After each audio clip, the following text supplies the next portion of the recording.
Yeah.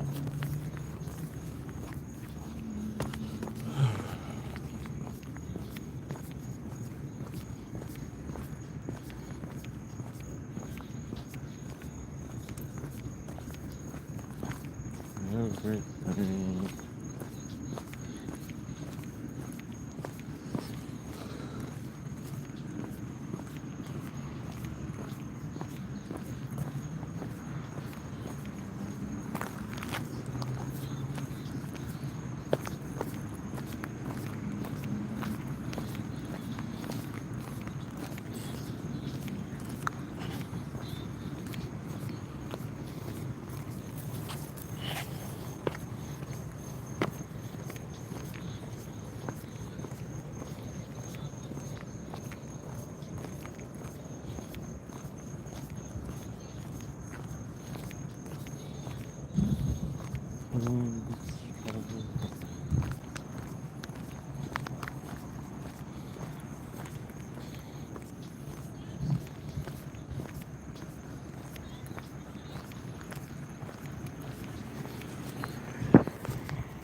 Workout paused.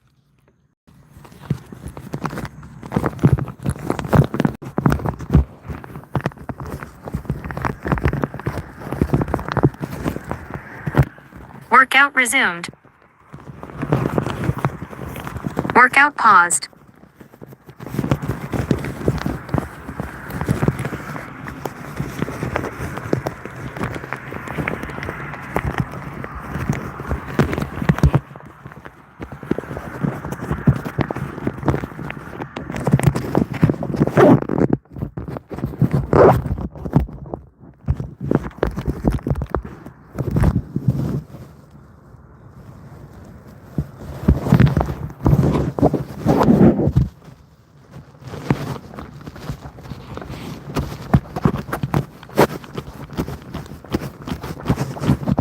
Workout resumed.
Lap 1. Lap pace 11 minutes 51 seconds. 1 mile. Heart rate 145.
Halfway point reached.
Lap 2.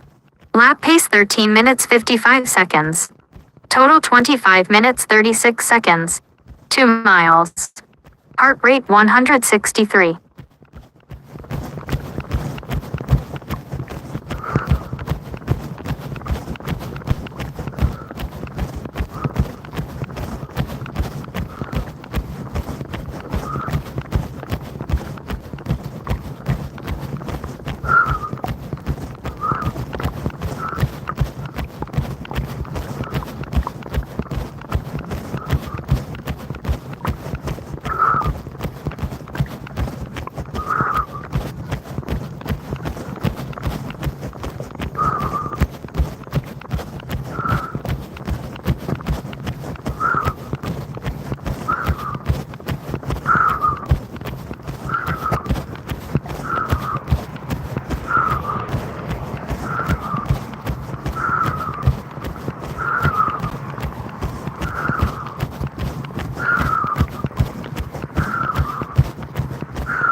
And the horizon, we'll watch the hours go by, go, and then we'll rise again. Out here the darkness brings sun into the horizon. Fall down, years on down. Let them fade away. Let them burn across your soul. Inside, we cannot be perfect. I want to worship of your heart.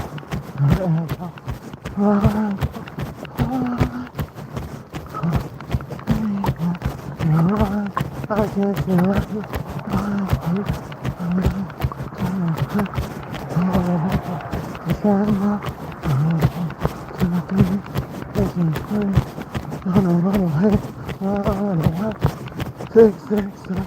no more train. Take a look from it. sun in the horizon.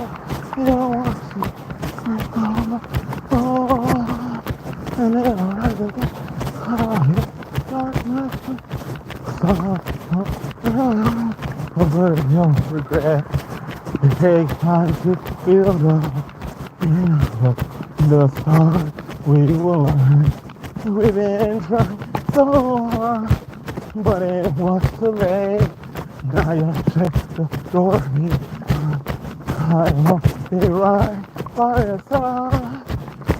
1, 2, 3, count on your mark. Can't you right? Read my lips.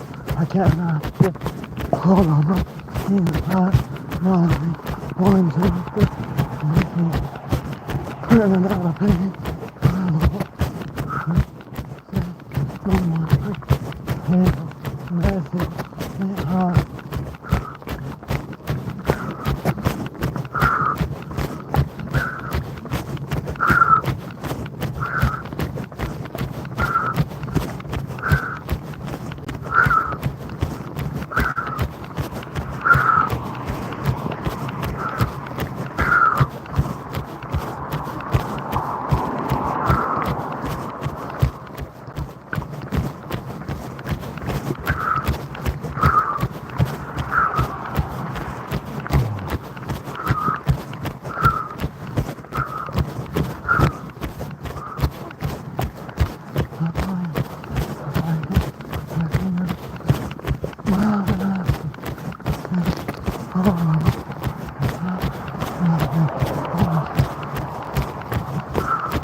Almost there.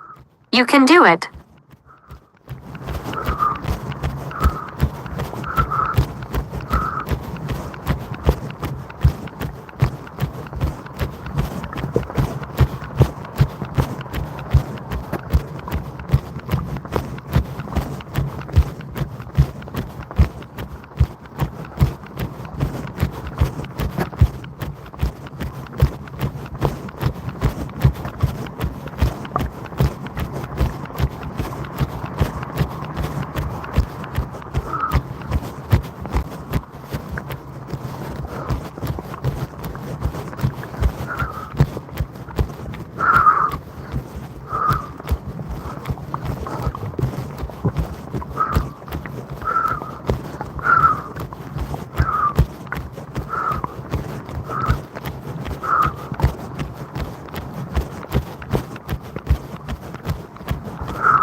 Workout paused.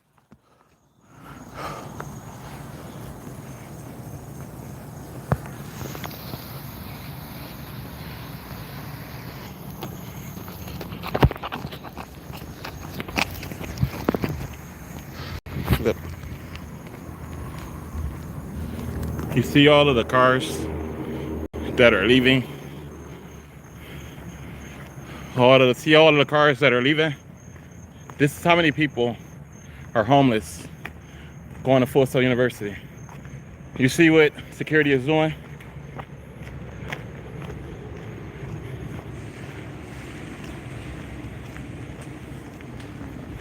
You see what they're doing, right? I don't know why it's black and white. But you see all of the people that are homeless, that are attending Full Sail University.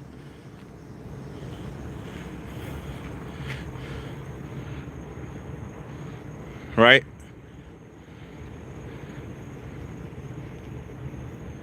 That is I don't know why YouTube did this, but that is a green flashing light.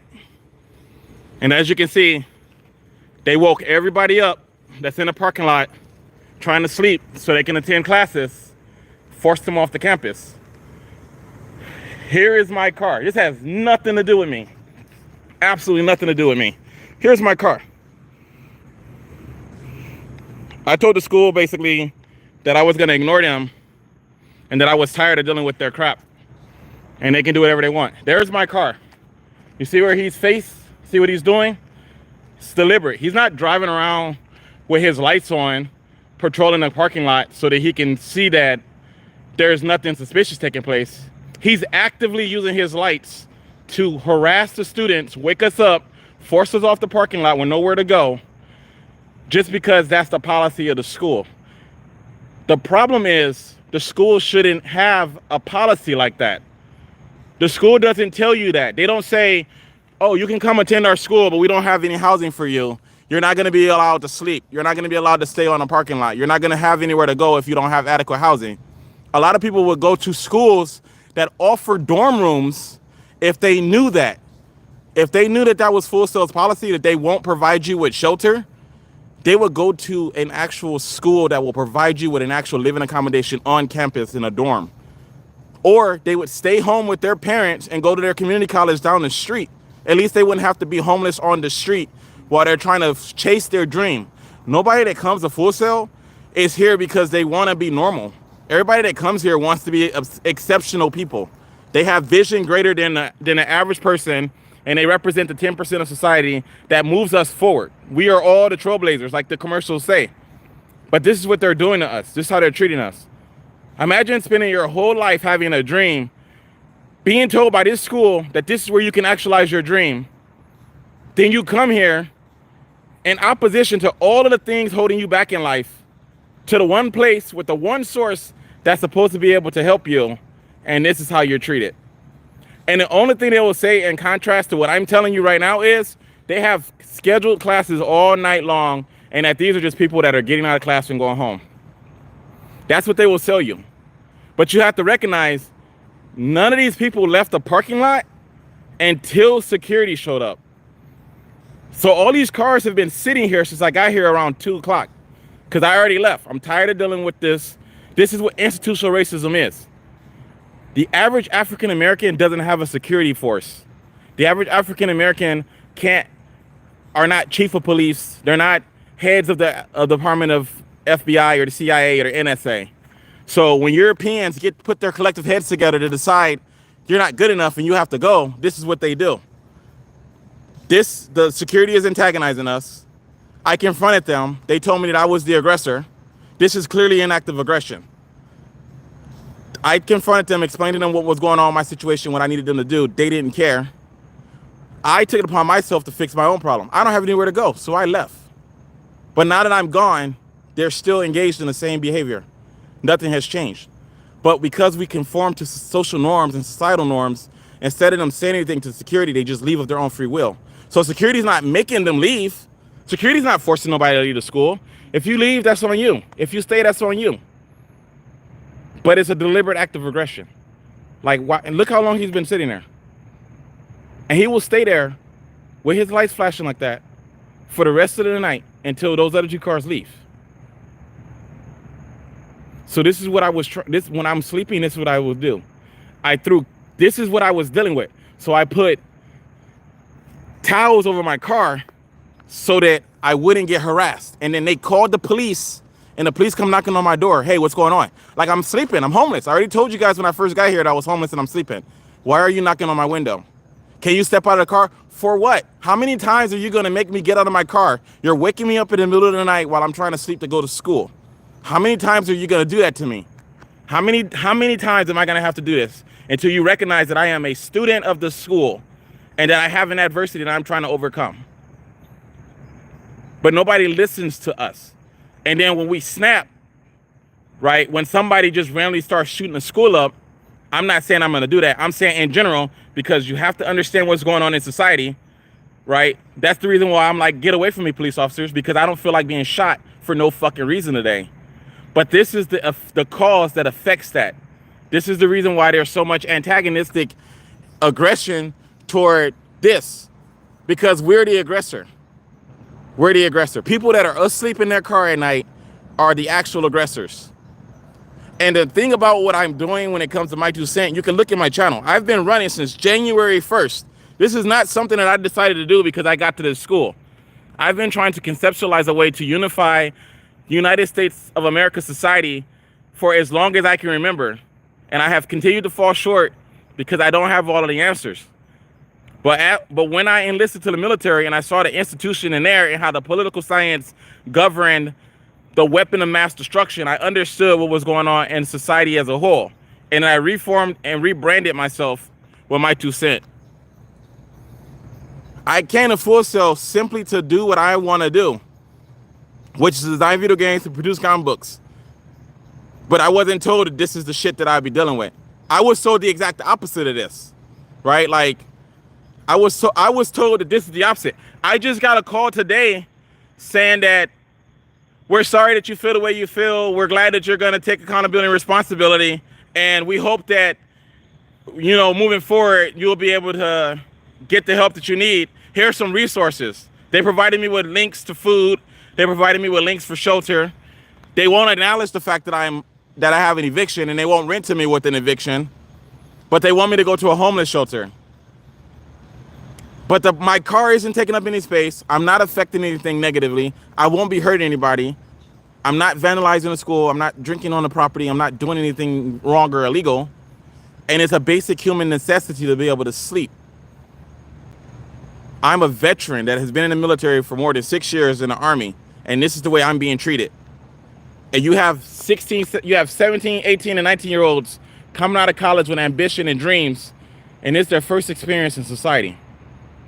And our parents aren't teaching us this, because while your parents are telling you that you're not good enough, this is what you come to, and you don't have enough sense of self to recognize the atrocity that has been occurring, that is taking place to you.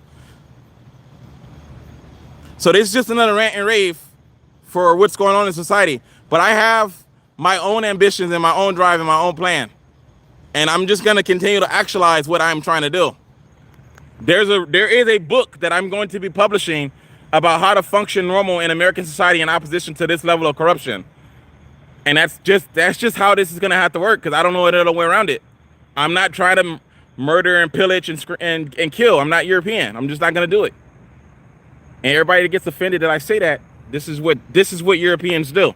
This is the European answer to the conditions they created. There's more than enough resources for everybody, but they hold back some of what they got so that they can feel good about themselves when they see other people struggling. And that is the lowest vibration of the human condition, because we all just want to be able to help each other and provide for each other. But society conditions us not to do that, so that this level of conformality can take place. All these people that left the parking lot, they outnumber that security guard. But they left because they have been told, if you don't listen to us, then we're going to take away your livelihood. And when you're in a position where you have to be sleeping in your car, you can argue all day that these are just students that got out of class at 3 o'clock in the morning. I'm not going to argue and fight with you on that. There is a percentage of them that probably was that. But you can't address the issue of what I've been dealing with for the last couple of days and since the day that I arrived at the school, And the correlation that those flashing lights emptied the parking lot. You can't disassociate those two. And that vehicle probably don't have nobody in it, but that officer, that security guard is gonna just keep sitting there because he sees me. He's gonna just keep pretending like he's not doing anything wrong. He's waiting for me to come over there and address him so that he can use this opportunity to get me kicked out of the school because they want to assert their authority. They want to remind me that Europeans are running the country. I don't care. I'm gonna go over there. I'm gonna sit down, and I'm gonna research the Raspberry Pi because I have vision and drive beyond not being able to sleep in a parking lot at night. When I told the school before I arrived in Florida that I didn't have a good housing situation, I was honest and truthful with them from before I enlisted into the school. I even told them that I wasn't gonna come because of the way they were treating me on the phone, and I didn't listen to myself. So I'm just gonna endure this adversity.